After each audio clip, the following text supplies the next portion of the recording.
Shri E T Tyson master Shri E T Tyson master ബഹുമാനപ്പെട്ട ജലവകുപ്പ് മന്ത്രി E T Tyson master yes please please please please please please അങ്ങ് continue ചെയ്തോ yes കയ്പമംഗല നിയോജകമണ്ഡലത്തിൽ 7 പഞ്ചായത്തുകളുള്ളത്. അങ്ങ് ചെയറിലല്ല ഉള്ളത്. ഈ 7 പഞ്ചായത്തുകളും തീരദേശ പഞ്ചായത്തുകളാണ്. തീരദേശ പഞ്ചായത്തുകളായതിനാൽ നിരവധിയായിട്ടുള്ള പ്രയാസങ്ങളും പ്രശ്നങ്ങളും അനുഭവിക്കുന്നുണ്ട്. നമ്മുടെ തീരദേശവാസികൾക്കായിട്ട് സംസ്ഥാന ഗവൺമെൻറ് നിരവധിയായിട്ടുള്ള പ്രവർത്തനങ്ങൾ സംഘടിപ്പിച്ചിട്ടുണ്ട്. എന്നാൽ കാലാവസ്ഥാ വ്യതിയാനവും മറ്റും മൂലം കടലാക്രമണം ശക്തിപ്പെടുന്ന അവസ്ഥ നിലവിലുണ്ട്. തീരദേശ നിയോജകമണ്ഡലമായ കയ്പമംഗലത്ത് കടലേറ്റത്തിലും കടലാക്രമണത്തിലുമൊക്കെ നിരവധിയായിട്ടുള്ള വീടുകൾ തകർന്നു പോരുന്ന സ്ഥിതി ഉണ്ടായിരുന്നു. എന്നാൽ പുനർഗേഹം, അതുപോലെ സുനാമിയുടെ പ്രത്യേകമായിട്ടുള്ള വീടുകൾ, അതുപോലെ ലൈഫ് ഭവന പദ്ധതി പ്രകാരമൊക്കെ ഒരുപാട് ആളുകളെ മാറ്റി താമസിപ്പിക്കാനൊക്കെ പറ്റിയിട്ടുണ്ട്. എന്നാൽ പോലും കടല് കൂടുതൽ കയറി വരുന്ന ഒരു പൊതുസ്ഥിതി കേരള സംസ്ഥാനത്തുണ്ട്. അത് കയ്പമംഗലത്തുണ്ട്. ഇതിൽ 2 പ്രദേശങ്ങൾ ഹോട്ട്സ്പോട്ടായിട്ട് സർക്കാർ പ്രഖ്യാപിക്കപ്പെട്ടിട്ടുണ്ട്. എറിയാട്, എടവിലങ്ങ് ഗ്രാമപഞ്ചായത്തുകൾ. അതിൽ ആവശ്യമായിട്ടുള്ള പഠനം, അതിൻ്റെ ബന്ധപ്പെട്ട കാര്യങ്ങളൊക്കെ സ്വീകരിച്ചിട്ടുണ്ടെങ്കിലും ഈ 2 സ്ഥലത്തും ടെട്രോപാഡ് സംവിധാനം പെട്ടെന്ന് വരും എന്ന് 2022 നമ്മുടെ നിയമസഭയ്ക്ക് ബജറ്റ് മുഖേന ഉറപ്പ് കിട്ടിയതാണ്. പക്ഷേ അതിൻ്റെ ഇപ്പോഴും കഴിഞ്ഞിട്ടില്ല എന്നാണ് മനസ്സിലാക്കുന്നത്. അതിൻ്റെ പ്രാരംഭ പ്രവർത്തനങ്ങൾ വളരെ വേഗത്തിൽ നമുക്ക് ഉണ്ടാകേണ്ടതുണ്ട്. ഇല്ലെങ്കിൽ ഈ കടലാക്രമണം മൂലം മാറ്റി താമസിപ്പിക്കുന്ന വീടുകൾ ഉൾപ്പെടെ കടലാക്രമണ ഭീഷണി നേരിടുന്ന ഒരു സ്ഥിതിയിലേക്ക് വരുന്നതാണ്.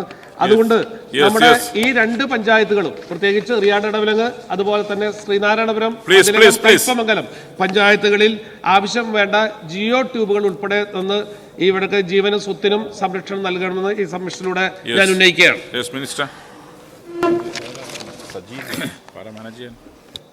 കൊടുങ്ങല്ലൂർ താലൂക്കിൽ കയ്പമംഗലം നിയോജക മണ്ഡലത്തിൽ എറിയാട്, എടവിലങ്ങ് പഞ്ചായത്തുകളിലെ 6 കിലോമീറ്ററോളം വരുന്ന കടൽ തീരം കടൽഭിത്തി പൂർണ്ണമായി നശിച്ചു പോയിട്ടുള്ളതും രൂക്ഷമായ കടലാക്രമണ ഭീഷണി നേരിടുന്ന പ്രദേശങ്ങളുമായതിനാൽ ADB, NCCR, എക്കോളജി എൻവയോൺമെൻ്റൽ ടീം പ്രതിനിധികൾ അടക്കമുള്ള സംഘം സ്ഥലം സന്ദർശിച്ച് ബോധ്യപ്പെട്ട് ഹോട്ട്സ്പോട്ടിൽ ഉൾപ്പെടുത്തിയിട്ടുള്ളതാണ്.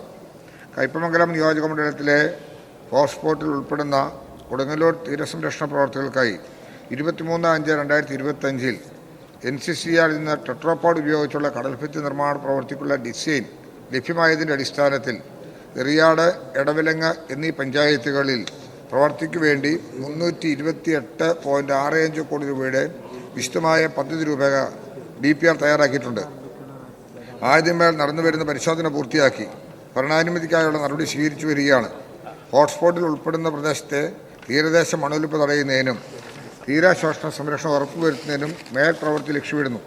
മേൽ പ്രവർത്തിയുടെ എസ്റ്റിമേറ്റ് അനുമതി ലഭിക്കുന്ന മുറയ്ക്ക് ടെട്രോപാഡ് ഉപയോഗത്തിലെ കടൽഭിത്തി നിർമ്മാണ പ്രവർത്തികൾ ആരംഭിക്കുവാനായിട്ട് സാധിക്കും. ഹോട്ട്സ്പോട്ടായി ഉൾപ്പെടുത്തിയിട്ടുള്ള എറിയാട്, എടവിലങ്ങ് തീരപ്രദേശങ്ങളിൽ തുടർച്ചയായി SN പുരം പഞ്ചായത്തിലെ CP 1224, CP 1242 വരെയുള്ള പ്രദേശങ്ങളിൽ അതിരൂക്ഷമായ കടലാക്രമണ നിമിത്തം നിലവിലെ പഴക്കമുള്ള കടൽഭിത്തികൾ തകർന്ന അവസ്ഥയിലാണ്. സമീപഭാവിയിൽ കടൽക്ഷോഭം, കള്ളക്കടൽ എന്നിവ മൂലം ഏകദേശം 4 കിലോമീറ്ററോളം വരുന്ന SN പുരത്തെ കടൽ തീരങ്ങളിൽ കടലേറ്റം വളരെ വ്യാപകമാണ്. ആയത് ഈ പ്രദേശത്തെ ജനങ്ങളുടെ ജീവൻ്റെയും സ്വത്തിൻ്റെയും ഭീഷണി നിലനിൽക്കുന്നുവെന്ന് MLA പറഞ്ഞ കാര്യങ്ങൾ ഗവൺമെൻറ് ശ്രദ്ധയിലുണ്ട്. എറിയാട്, എടവിലങ്ങ് പഞ്ചായത്തുകളിൽ ടെട്രോപാഡ് ഉപയോഗിച്ചുള്ള നിർമ്മാണം നടത്തുന്നതോടെ SN പുരം പഞ്ചായത്തിലെ കടൽ തീരങ്ങളിൽ കടലാക്രമണം രൂക്ഷമാകാൻ സാധ്യതയുണ്ട്. ആയതിനാൽ 70% തകർന്നു കിടക്കുന്ന ദുർബലമായ കടൽഭിത്തികൾ മാത്രമുള്ള ശ്രീനാരായണപുരം പഞ്ചായത്തിലെ തീരദേശ പ്രദേശങ്ങളിലും ഫിഷിംഗ് ക്യാപ്പ് ഉള്ള സ്ഥലങ്ങളിലെ റിട്ടേൺ വാൾ അടക്കം ഏകദേശം 10 കിലോമീറ്റർ കടൽഭിത്തി നിർമ്മിക്കേണ്ടത് അത്യാവശ്യമാണ്. മതിലകം പഞ്ചായത്തിലെ CP 1244 ഇരുവശത്ത് 260 മീറ്റർ നീളത്തിലും CP 1247 സമീപം 450 മീറ്റർ നീളത്തിലും കടൽ തീര സംരക്ഷണ പ്രവർത്തിക്കായി വേൾഡ് ബാങ്ക് ഫണ്ട് ലഭ്യമാക്കുന്നതിനായി മിഷൻ ഡയറക്ടർ മുഖാന്തരം നടപടി സ്വീകരിച്ചു വരികയാണ്. പെരിഞ്ഞനം പഞ്ചായത്തിൽ 150 മീറ്റർ നീളത്തിൽ കടൽഭിത്തിയുടെ 63 ലക്ഷം രൂപയുടെ റിഫോർമേഷൻ പ്രവൃത്തി ആരംഭിച്ചു.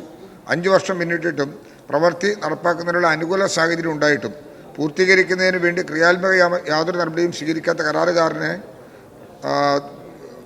കരാറുകാരൻ്റെ ഭാഗത്തു നിന്നും ഉണ്ടാകാത്തതിനാലും ദീർഘിപ്പിച്ച പൂർത്തീകരണ കാലാവധി അവസാനിച്ചതിനാലും പ്രസ്തുത പ്രവൃത്തിയിൽ നിന്നും കരാറുകാരൻ്റെ നഷ്ടോത്തരവാദിത്തത്തിൽ റദ്ദ് ചെയ്തിട്ടുള്ളതാണ്. ആയതിൻ്റെ ബാലൻസ് പ്രവൃത്തി നടപ്പാക്കുന്നതിന് അടിയന്തര നടപടി സ്വീകരിച്ചു വരുന്നു. സർ, 21-22 സാമ്പത്തിക വർഷം മുതൽ എറിയാട്, ഇടവലങ്ങ്, എസ് എൻ പുരം പഞ്ചായത്തുകളിൽ ജിയോ ബാഗ് ഉപയോഗിച്ചുള്ള 265 ലക്ഷം രൂപയുടെ 18 പ്രവർത്തികൾ പൂർത്തീകരിച്ചിട്ടുണ്ട്. പുതിയ പ്രവർത്തികൾ നടപ്പിലാക്കുന്നതിന് ആനുവൽ പ്ലാൻ 25-26 പ്രപ്പോസൽ തയ്യാറാക്കിയിട്ടുണ്ട്.